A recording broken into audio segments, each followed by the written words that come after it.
بخارا میں ایک مجوسی یعنی آتش پرست رہتا تھا، تو ماہ رمضان میں اپنے بیٹے کے ساتھ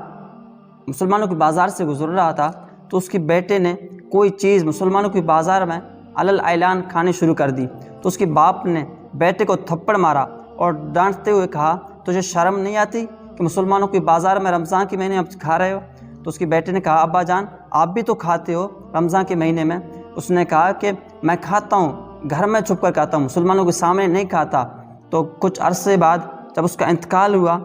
تو کسی نے خواب میں دیکھ کر پوچھا، وہ جنت میں ٹہل رہا تھا، تو کہا کہ آپ مجوسی تھے، آتش پرست تھے، آگ کے پجاری تھے، اب جنت میں کیسے؟ تو اس نے کہا کہ میں واقعی آتش پرست مجوسی تھا، جب میرا موت کا وقت قریب آیا اللہ تعالیٰ نے